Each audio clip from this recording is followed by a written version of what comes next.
अस्सलाम वालेकुम। दुरूद शरीफ पढ़ें।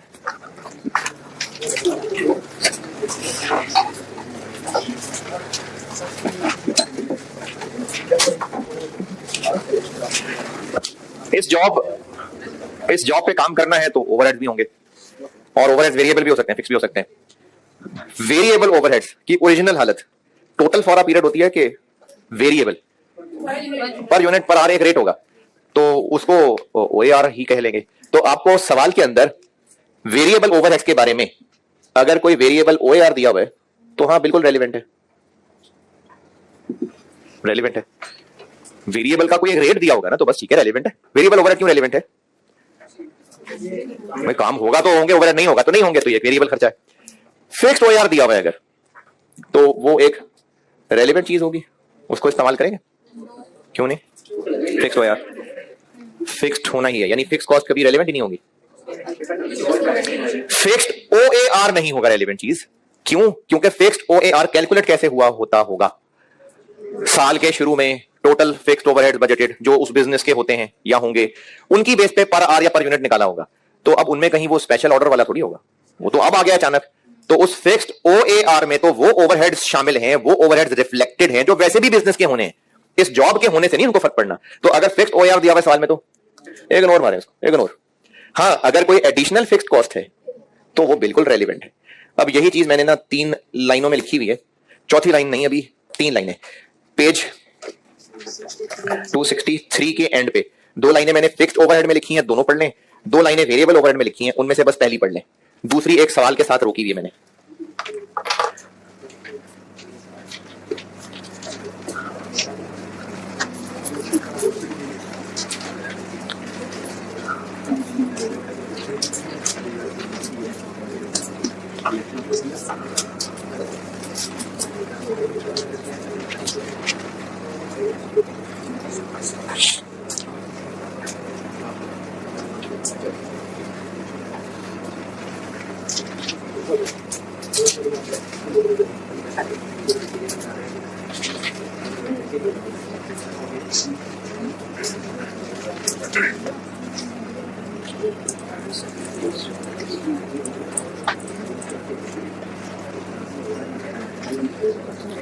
पढ़ लिया? चले पांच पेपर शुरू करते हैं। एक सवाल होगा स्प्रिंग 2016, स्प्रिंग 2016, ये कोई 14-15 नंबर होगा सवाल शायद। स्प्रिंग 2016 ग्लोबल के नाम से होगा। मेरी बुक में page 280 question number 15, global private limited, spring 2016 attempt का सवाल है। पढ़ ले, मैं करता हूं बोर्ड पे।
हाँ जी, पढ़ लिया होगा।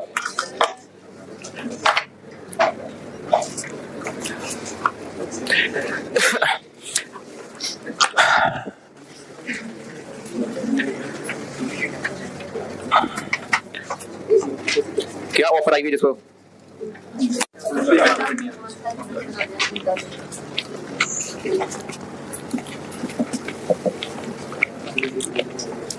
कैसे पता है टॉपिक का सवाल है? अभी करवा रहा हूं उसके अलावा।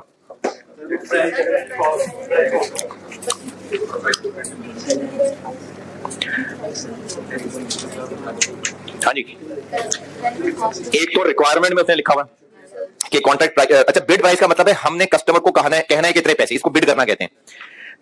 और उसने ब्रैकेट में लिखा हुआ है यूजिंग रेलेवेंट कॉस्ट ओनली। अगर ये ना भी कहता तो कैसे पता इस टॉपिक का सवाल है? पहले पैराग्राफ में कहा हुआ है स्पेशल ऑर्डर है, ये भी ना लिखा होता तो ये जो डाटा है ना ये होता ही इस टॉपिक में, इसके अलावा और कहीं डाटा होता नहीं है। तो डाटा से पहचाना जाएगा। प्राइस निकालनी है तो उसके लिए हमें सारी रेलेवेंट कॉस्ट लेनी पड़ेंगे। पहले करते हैं बात डायरेक्ट मटेरियल की। अच्छा, वो सब आपको ये सिनेरियो बता के कि लेबर ऐसा हो तो ये, ऐसा हो तो ये याद करें जरूर, लेकिन बेस वही चार बातें ही हैं। इस जॉब की वजह से जो आउटफ्लो अब होगा, ये जॉब ना होती तो ना होता। तो इसके लिए आपको ना यही सोचना पड़ेगा कि ये जॉब ना होती तो जस्ट हम जहां खड़े थे तो क्या होता, और इस जॉब की वजह से क्या फर्क पड़ेगा। तो जो चेंज हो जाना है काम वो रेलेवेंट है। इस जॉब की वजह से जो इनफ्लो होगा, जॉब ना होती तो ना होता, रेलेवेंट है। एक इनफ्लो होना था, जॉब ना होती तो, इस जॉब के होने से नहीं होगा, वो एक रेलेवेंट आउटफ्लो है। एक आउटफ्लो होने वाला था, अगर जॉब ना होती तो वो सेव हो जाएगा। तो ये चार बातें ही बेस हैं। Direct material, material A. अब इस मटेरियल ए के लिए हमें चाहिए कितने किलो है जी? 5000। तो ये 5000 किलो जो चाहिए, टेबल के नीचे लिखा हुआ है कि material A is used by GPL in many products. Regular use का है, तो रेगुलर यूज का है तो फिर तो इसकी रेलेवेंट कॉस्ट ही यही है कि कितने का अब मिलेगा। तो 5000 किलो चाहिए इंटू 200, तो इसकी रेलेवेंट कॉस्ट बन गई 1 million. Material B, material B 3000 kilo चाहिए। मटेरियल बी फारिग है, has no use other than production of zeta. तो अगर हम जीटा प्रोड्यूस ना करते, ये जॉब ना होती तो क्या होता, हम इसको डिस्पोज कर देते। तो अब अगर यूज कर लिया तो फिर वो डिस्पोज करना, कुर्बान करना पड़ेगा। Opportunity cost 3000 into 135। अच्छा, ये कैसे पता कि ये स्टॉक में है? मटेरियल ए के बारे में तो कहा हुआ था, therefore sufficient stock is maintained. Point 2 के स्टार्ट में लिखा हुआ है GPL has sufficient stock of the required material. तो ये तीनों के तीनों हैं स्टॉक के अंदर। सी, अच्छा ये इसका आंसर क्या बना? 405000। मटेरियल सी, मटेरियल सी के 2000 किलो चाहिए और ये हमारे पास पड़े हुए हैं, हमने कुछ अर्सा पहले खरीदे थे और अब ये इतने बेकार हैं कि धरती पे बोझ हैं और हमें इनकी लाशों को ठिकाना लगाने के लिए 10 रुपए खर्च करने पड़ने थे। अगर ये जॉब ना होती तो हम इन 2000 किलो को ठिकाने लगाते, 10 रुपए खर्च करते, इस जॉब की वजह से अब इनको इज्जत मिल जाएगी, यूज हो जाएंगे। तो 10 रुपए खर्च हो जाना था वो इसकी वजह से बच जाएगा, तो बच जाएगा। तो ये एक रेलेवेंट इनकम है, इसलिए खर्चों में से माइनस कर लेंगे। ये मटेरियल वाला पॉइंट सारा दोबारा पढ़ लें और किसी पे भी जरा सी भी कंफ्यूजन है, क्योंकि ये जो रेलेवेंट, ये जो हम लोग करें ना स्पेशल ऑर्डर, ये बहुत कॉन्सेप्चुअल है और बड़ा जरूरी है कि आपको सारे पॉइंट्स क्लियर हों। मटेरियल पढ़ लें सारा, और किसी को कोई भी परेशानी है तो बताएं।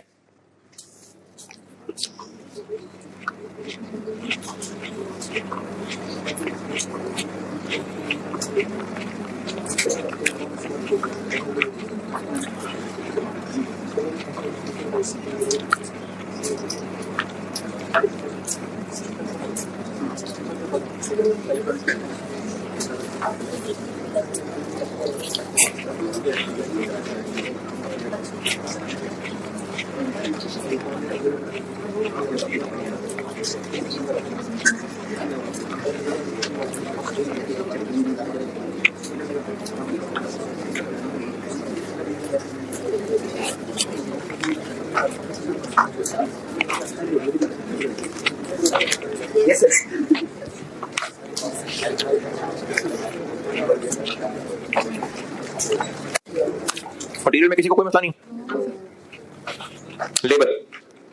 लेबर हैं 2।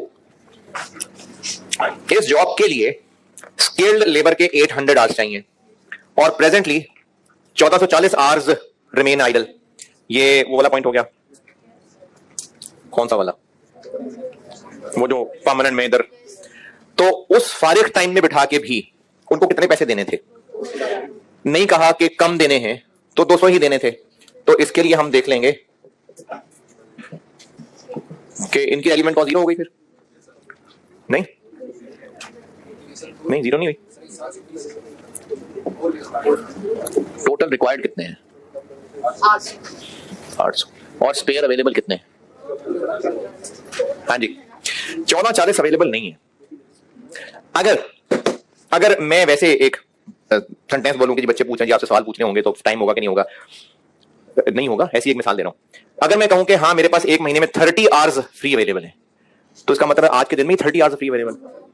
वैसे तो एग्जैक्ट डिटेल हो सकता है मैं ये कहता कि इन 3 दिन में कुछ नहीं है, फलाने दिन 2 घंटे अवेलेबल है, फिर 6 दिन कोई अवेलेबल है, फलाने दिन 5 घंटे अवेलेबल है। अगर तो मैं इतनी डिटेल बताता तो ठीक है, लेकिन अगर मैंने कहा है कि एक महीने में 30 आवर्स फ्री अवेलेबल हूं तो मजीद डिटेल नहीं बताई, तो इसका मतलब है कि हर रोज 1 घंटा, 30 दिन 30 घंटे अवेलेबल हूं, मतलब हर रोज 1 घंटा फ्री अवेलेबल हूं। तो ये जो स्पेयर लोग अवेलेबल हैं, स्पेयर आवर्स 1440, इसके साथ लिखा हुआ है ड्यूरिंग ईच मंथ। और सवाल का पहला ही पॉइंट ये है कि हमें ये काम 15 दिन में पूरा करना है, तो उन 15 दिन में थोड़ी 1440 फ्री अवेलेबल है, उनमें तो अवेलेबल हैं इनके आधे। 15 दिन साल में 2 दफा आते हैं ना महीने में, तो ये डिवाइड बाय 2, तो हमारा तो काम नहीं चलेगा। 80 आवर्स और काम लेना पड़ेगा।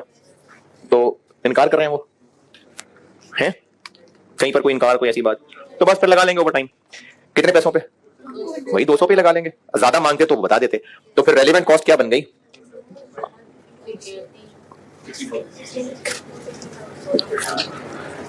इन 720 की 0 और ओवर टाइम की 80 इंटू 200 16,000। तो स्किल्ड लेबर से काम लेने की रेलेवेंट कॉस्ट हो गई 16,000। बताएं जी स्किल्ड लेबर में बताएं क्या हाल है?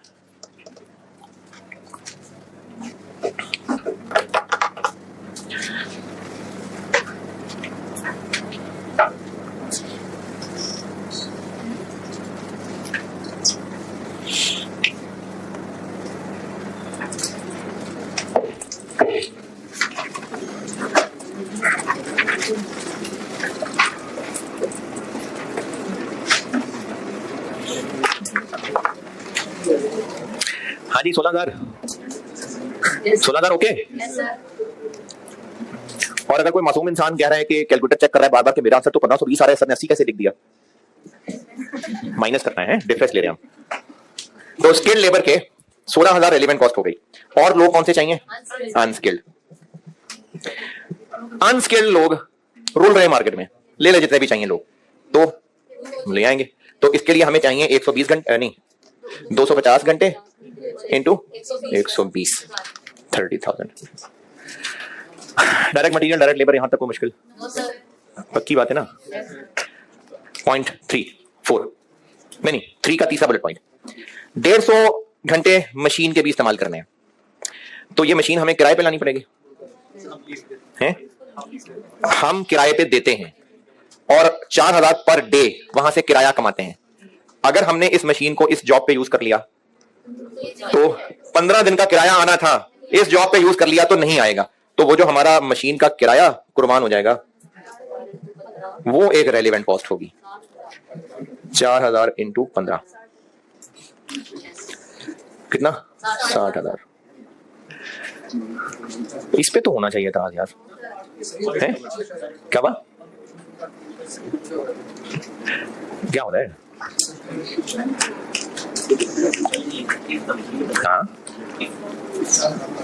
हाँ हाँ तो बताओ, इतना बताओ ना ताकि मैं उसके हिसाब से जवाब दूं। सर्टेन तो नहीं है।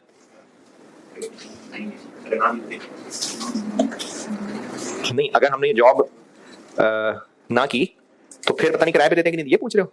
क्या करेंगे फिर? If the machine is rented out नहीं लिखा हुआ। हाँ, तभी तो ये सारा सवाल सॉल्व हो रहा है, तभी तो हम इसको एज अ कॉस्ट ले रहे हैं कि अगर हमने इस जॉब पे यूज कर लिया तो जो इससे किराया आना था वो नहीं आ सकेगा, तभी तो उसको हम एक रेलेवेंट कॉस्ट ले रहे हैं। हाँ? तो 4000 इंटू 150 फिर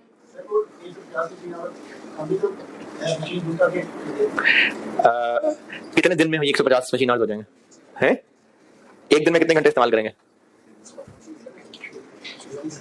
नहीं पता ना, तो क्या करें फिर? 150 घंटे कितने दिनों में हम यूज कर लेंगे नहीं पता ना, लेकिन ये तो पता है कि सारा काम कितने अरसे में करना है, 15 दिन, तो इसलिए 15 दिन ले लिए। देखो 150 कितने दिनों में हो जाएंगे नहीं पता। हाँ, अगर वो कहता कि हम ये मशीन किराए पे दिया करते हैं 500 रुपए पर आवर पे, फिर हम क्या करते 500 इंटू 150 कर लेते, वो कह रहा है 4000 पर डे, तो अब हमें क्या पता 150 मशीन आज कितने दिन हो गए हैं, लेकिन ये पता है कि 15 दिन चल रहे हैं काम, तो इसलिए 15 दिन। बताइए कैसे? ये इसका 24 घंटे काम होगा।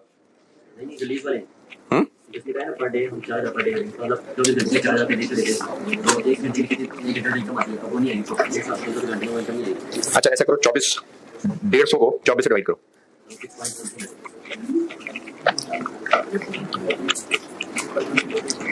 तकरीबन 6 दिन आ गए, तो हम 6 दिन का किराया नहीं कमा सकेंगे, तो बाकी 7 दिन की मशीन इस्तेमाल कर लेंगे वापस मतलब 15 दिन हमने करना है, तो 15 दिन किस बात के ले रहे हैं हम? कुछ ज्यादा गहरी असम्पशन हो जाएगी कि हम मतलब मशीन का काम हो जाएगा तो लेबर क्या करेगी, तालियां बजाएंगी बैठ, मतलब मशीन वापस कर देंगे।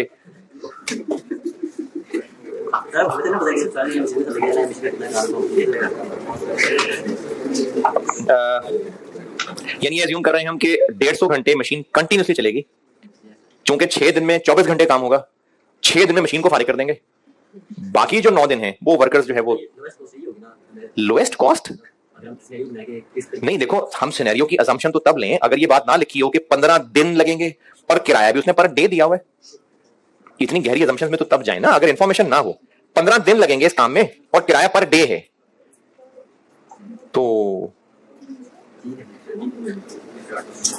हाँ भाई पता चला क्या हो रहा है, क्या हो रहा है दे नहीं इतनी ज्यादा ही आता बस मुझे और नहीं मुझे आता। हाँ जी बिल्कुल सही है। 60,000 अच्छा यहाँ पे एक मैं खुद ही सिनेरियो क्रिएट करता हूं, 15 दिनों में हम किराया ना कमा सकें इसलिए हमने यहाँ उसको रेलेवेंट कॉस्ट ले लिया। अच्छा किराया रहने देते हैं, ऐसा करते हैं इस मशीनरी को ले जाते हैं कराची, वहां बड़ी फैक्ट्री लगाते हैं, वहां इतना सारा काम कर लेंगे, अरबों कमाएंगे, ओहो नहीं कमा पा रहे, तो वो अरबों यहाँ रेलेवेंट कॉस्ट आ गए और कमाएंगे, फिर उसकी वजह से हमें और प्रोजेक्ट मिलेंगे, फिर हम एक्सपैंड करेंगे, फिर ग्वादर में भी फैक्ट्री लगाएंगे, फिर ओहो तो रह गया सारा, तो वो भी रेलेवेंट कॉस्ट आ गए। इतने ख्यालों में नहीं रहना, हमने सिर्फ ये देखना है कि अगर ये जॉब ना होती तो क्या होता, अवेलेबल इंफॉर्मेशन की बेस पे हमने ये सोचना है कि जॉब ना होती तो क्या होता, तो जॉब ना होती तो वो बता रहे कि 4000 पर डे किराए पे देते, अब इस जॉब की वजह से क्या हुआ, वो जो किराया आना था वो नहीं आ रहा, तो ये जो हमने लेना है ना कि एक इनफ्लो होना था अब नहीं होगा, वो हमने वो फिगर लेनी है जो वाकई फैक्ट्स हैं कि ये जॉब ना होती तो क्या होता। बहुत ज्यादा ख्याली पड़ाव में नहीं जाना कि हम एक फैक्ट्री और बना लेते, फिर और काम बढ़ता, फिर और फैक्ट्रियां बनाते, फिर एक अमीर खानदान में शादी करते, फिर उनकी फैक्ट्रियां भी हमारी होती, फिर वहां से हम लोग इंटरनेशनल मूव कर जाते, तो वो अब चूंकि नहीं हो पा रहा तो उसको रेलेवेंट कॉस्ट ले लेंगे नहीं। तो ये जो है ना कि एक इनफ्लो होना था, ये सारा कुछ बहुत सारा ख्याल नहीं है, ये इस वक्त अवेलेबल इंफॉर्मेशन की बेस पे सोचना है कि ये जॉब ना होती तो क्या होना था, वो इनफ्लो नहीं हो पाएगा तो वो यहां रेलेवेंट कॉस्ट है। इसी तरह ये जो मटेरियल, ये सी भी बताता हूं, सी के 2000 किलो इंटू 10 करके यहां पर हमने सेविंग दिखाई है, क्यों? वो हमारा एक खर्चा होना था वो बच जाएगा। अब इसी में मैं आपको और चीज ऐड करता हूं, 2000 किलो सी पड़ा हुआ है और हमें ये सप्लायर कन्विंस कर रहा था कि आप क्यों नहीं 10,000 किलो और खरीद देते, अभी हमारी से बात चल रही थी, तो अगर हमने वो भी खरीद दिए होते तो वो भी आके लाशें ही होती, फिर हमने उन 12,000 किलो को फिकवाना होता, फिर उन 12,000 किलो पे इंटू 10 करना होता, वो सब बच गया, तो वो भी यहां सेविंग आएगा नहीं। इस वक्त फैक्चुअल पोजीशन ये है कि 2000 किलो पड़ा हुआ है और ये जॉब ना होती तो उस 2000 को फेंकना होता, और खरीदने लगे थे, खरीद लिया, नहीं अच्छा हुआ, शुक्र है बच गए, इतने ख्याली पलाव यहां नहीं है। यहां पर ये जो दो चीजें ना, ये एक आउटफ्लो होना था इस वजह से नहीं हो सकेगा सेविंग है, एक इनफ्लो होना था इसकी वजह से नहीं होगा रेलेवेंट कॉस्ट है। ये बहुत ज्यादा ख्याली बातें नहीं सोचनी है, ये वो है जो सवाल की इंफॉर्मेशन के मुताबिक ये जॉब ना होती तो क्या होने लगा था, अब वो नहीं होगा। ये वो चीजें हैं। पॉइंट नंबर 4,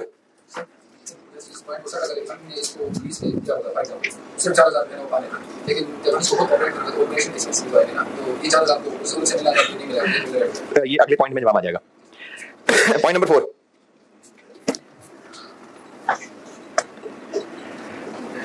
₹400 पर आर जीपीएल एब्जॉर्ब्स ओवरहेड्स। ये क्या चीज है? ओएआर है, फिक्स्ड है कि वेरिएबल है कि टोटल है?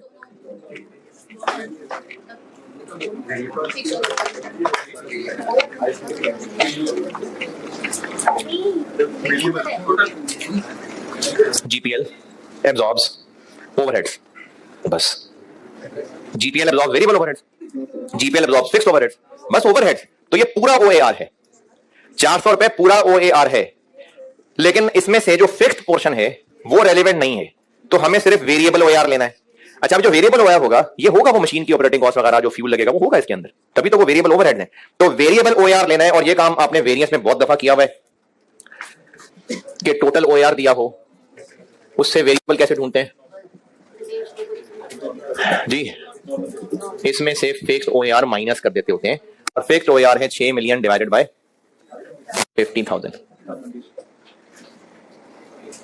120। तो वेरिएबल ओएआर आ गया 280। Variable overheads 280 into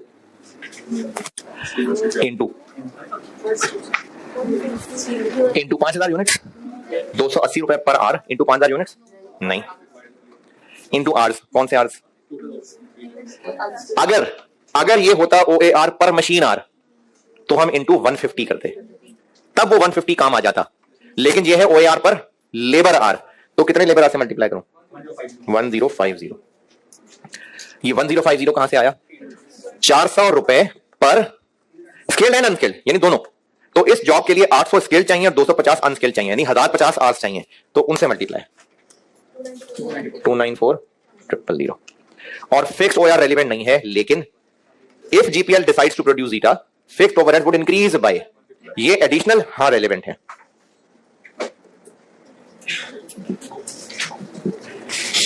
$150 relevant.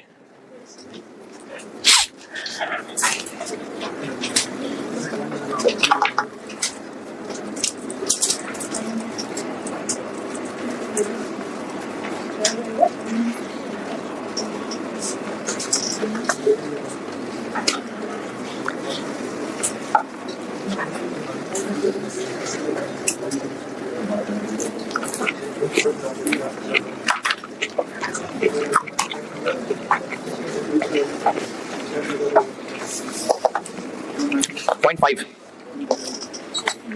अगर हमने जीटा वाली जॉब पकड़ी तो जनरल एडमिन एक्सपेंसेस भी 1 लाख से बढ़ जाएंगे, तो रेलेवेंट है।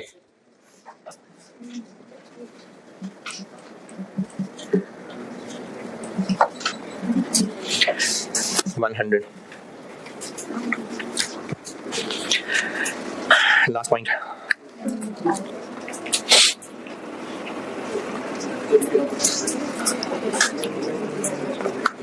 हाँ जी, नहीं रेलेवेंट है, नहीं है, क्योंकि ये 20,000 हम खर्च कर चुके। Has incurred, present perfect tense, has incurred. तो अब ये खर्च हो चुका है। अगर हमने ये जॉब ना कर दी या कस्टमर मुकर गया तो 20,000 तो हो गया है, तो हमारे इस डिसीजन के हाँ या ना होने पे इस पे तो कोई फर्क ही नहीं पड़ने लगा। तो हमने ना सिर्फ वो चीजें कंसीडर करनी होती हैं जिन पे फर्क पड़ना है। तो ये 20,000 खर्च हो चुका। मैंने कल भी यहां पर एक बात बताई थी कि अगर हम चलते हुए किसी टी पे पहुंच गए, अब ये आ गया, यहाँ टी बन गया, अब यहां से राइट जाना है, लेफ्ट जाना है, इस डिसीजन के लिए ये रेलिवेंट है कि कहां से गुजर के आए, क्योंकि गुजर आए बस। अब जाहिर है गुजर के आए इधर ही है, ये रिसर्च का खर्चा किया इसी काम के लिए था, लेकिन था, हो गया खर्चा। अब हम डिसीजन हां करें ना करें, इस 20,000 पे कोई फर्क नहीं पड़ने वाला। तो इसलिए डिसीजन मेकिंग के लिए था कभी भी रेलेवेंट नहीं है। तो इस 20,000 का कुछ भी नहीं करना। जिनको अभी भी लग रहा है कि है तो इसी काम के लिए, हाँ इसी काम के लिए, लेकिन हम कोई अकाउंटिंग थोड़ी कर रहे हैं कि इसके वर्क इन प्रोसेस में डेबिट जाएगा कि नहीं जाएगा। हम सिर्फ इस वक्त ये सारी कैलकुलेशन क्यों कर रहे हैं, डेबिट क्रेडिट हो रहा है कुछ, हम सिर्फ ये जानना चाह रहे हैं कि काम करें या ना करें। एक बार फैसला हो गया कि करें, उसके बाद इस कागज को फाइल में कहीं रख देंगे या शायद फाड़ के फेंक देंगे। अकाउंटिंग कब होगी? जब जब जो जो खर्चा होगा वो अकॉर्डिंगली डेबिट क्रेडिट होगा। ये हम सिर्फ इस वक्त ये डिसाइड करना चाह रहे हैं कि करना है काम के नहीं करना। तो इसमें वो आइटम्स कंसिडर नहीं होती, या तो कह लें कि हो चुकी हैं, या कह लें कि इस डिसीजन के हां या ना होने से जिन पे कोई फर्क नहीं पड़ने वाला, वो इररिलेवेंट चीजें हैं। इस डिसीजन के हां या ना होने से जिन आइटम्स पे फर्क नहीं पड़ना, वो इररिलेवेंट हैं। तो रिसर्च कॉस्ट तो हो चुकी। अब इस डिसीजन में हम हां करें ना करें, प्राइस बताएं, कस्टमर हां करे ना करे, उस 20,000 की सेहत पे कोई फर्क नहीं पड़ने वाला, इसलिए उसका कुछ भी नहीं करना। हाँ जी, 20,000 पे बताएं एतराज। तो ये हो गया पूरा, और इसका आंसर बन गया 203500, लेकिन रिक्वायरमेंट ये नहीं है, रिक्वायरमेंट तो है प्राइस। तो प्राइस के लिए क्या करना पड़ेगा? 203500। 20% मार्जिन है कि मार्कअप है? मार्जिन है। 2543750।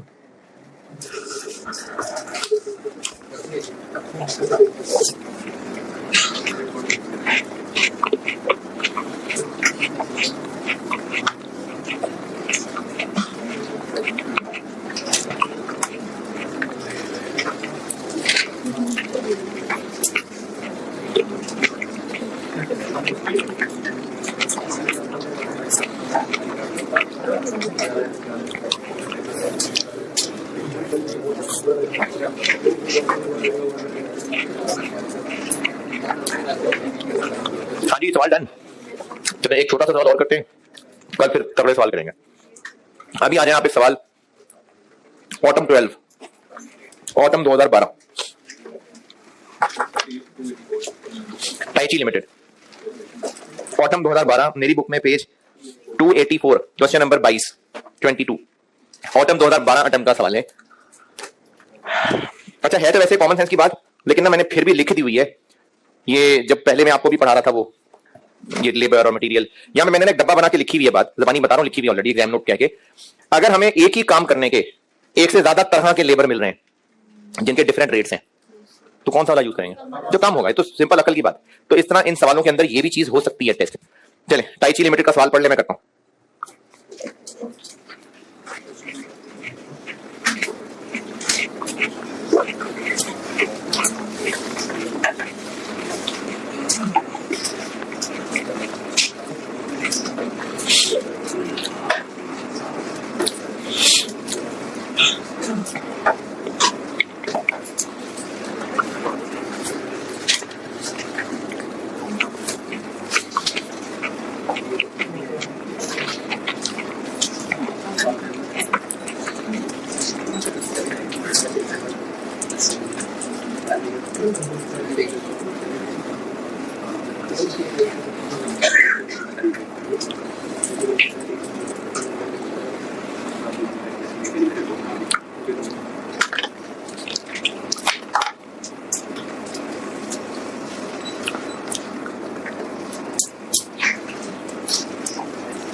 maybe I'm there. Something comes up in the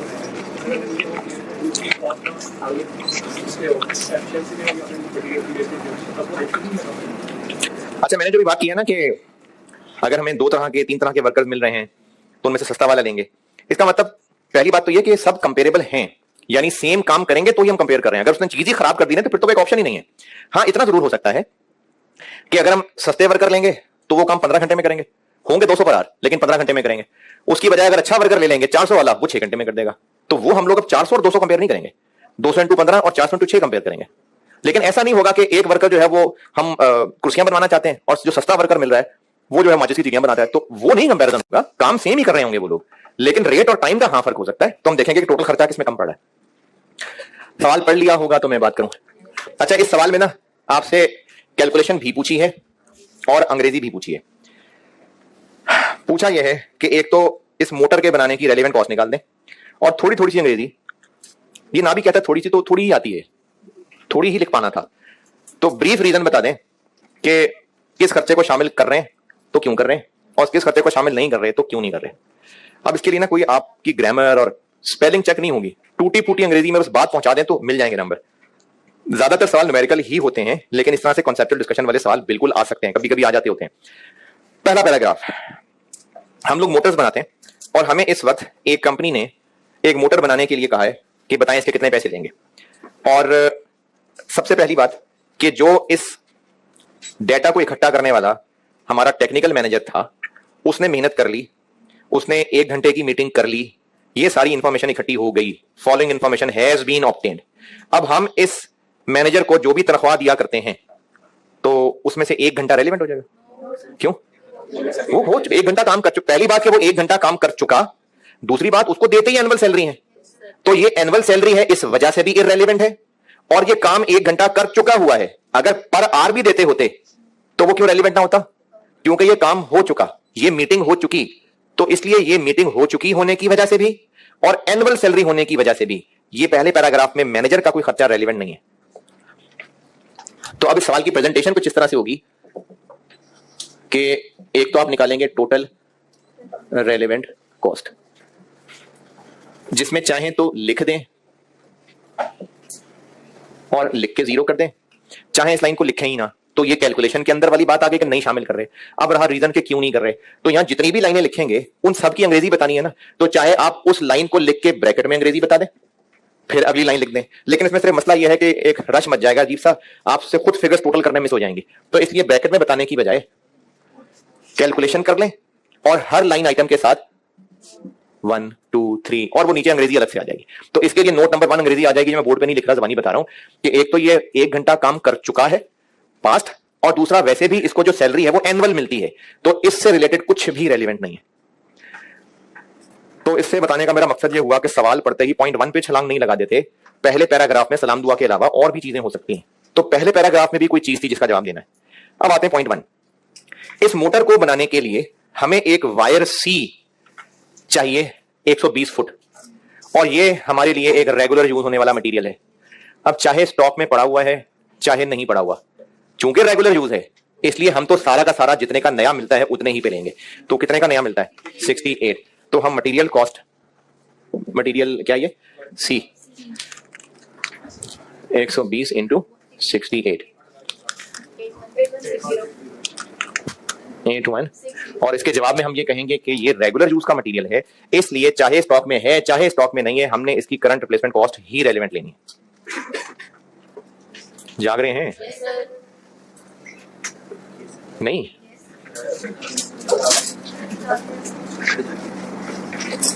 कल हैवी सवाल कराने मैंने। पॉइंट 2, वायर डी के 50 किलो चाहिए और इसके अलावा कुछ और छोटे छोटे कंपोनेंट्स भी चाहिए 30।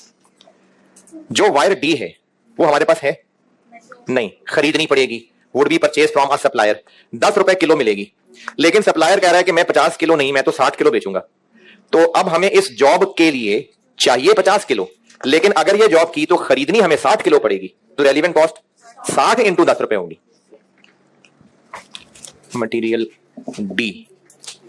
अच्छा, अगर इस सवाल में कहा होता कि ये जो बाकी फालतू बच जाएगी ये हम 2 रुपए किलो बेच देंगे, तो वो माइनस क्या 10 किलो इंटू 2 रुपए, वो माइनस कर देते तो ये आ जाएगा 600। और इसके जवाब में हम ये बताएंगे कि चूंकि ये एडिशनल खरीदनी पड़ेगी और इस जॉब के लिए चाहिए बेशक 50, लेकिन खरीदनी 60 किलो पड़ेगी, इसलिए 60 किलो इंटू 10 रेलिवेंट। और जो 30 छोटे छोटे कंपोनेंट्स चाहिए वो भी मिल जाएंगे 80 के। तो वो जो अदर कंपोनेंट्स हैं 30 इंटू 80, और इसकी अंग्रेजी ये हो जाएगी कि ये हमें इस जॉब के लिए एडिशनल खरीदने पड़ेंगे, इसलिए जितने के मिलेंगे वो रेलेवेंट कॉस्ट है।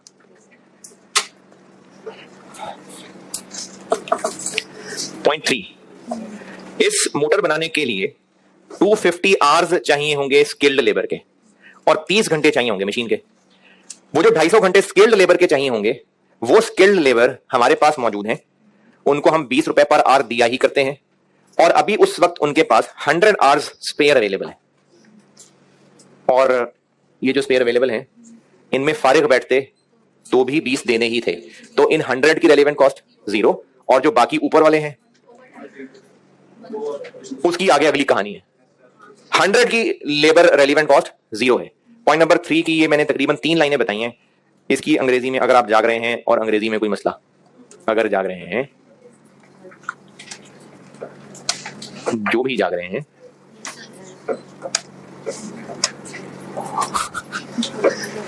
जाग रहे हैं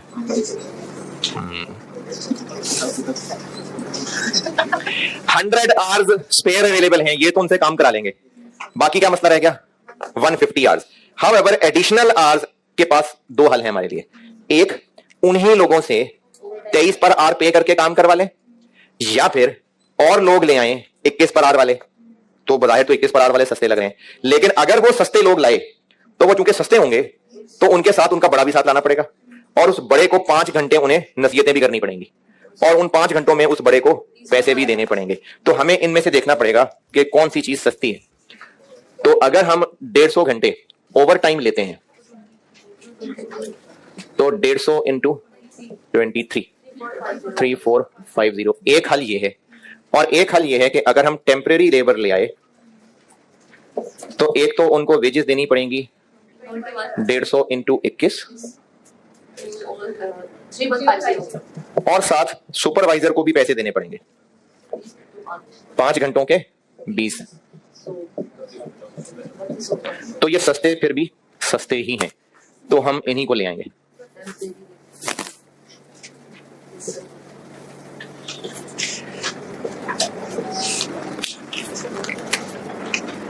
और इसकी अंग्रेजी ये लिखेंगे कि जो 100 आवर्स अवेलेबल हैं वो तो उनसे काम लेंगे ही लेंगे जिसकी रेलेवेंट कॉस्ट 0 होगी, लेकिन जो एक्स्ट्रा 150 चाहिए वो हमें जो चीप रिसोर्स पड़ेगा वो रेलेवेंट है एज शोन बाय वर्किंग मैन।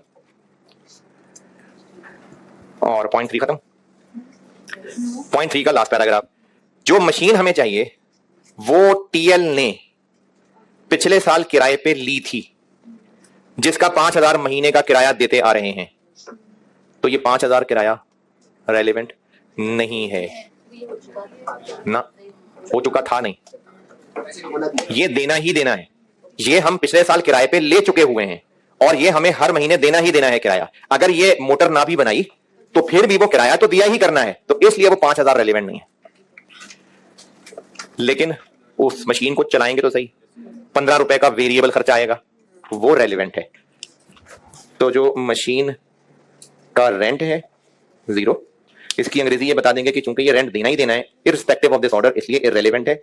और जो इसकी वेरिएबल दौड़ने की कॉस्ट है 15 रुपए पर कौन सा आर, चूंकि मशीन की रनिंग कॉस्ट की बात हो रही है तो 15 रुपए पर मशीन आर, तो इनटू क्या करेंगे 30, क्योंकि मशीन के 30 आवर्स चाहिए होंगे।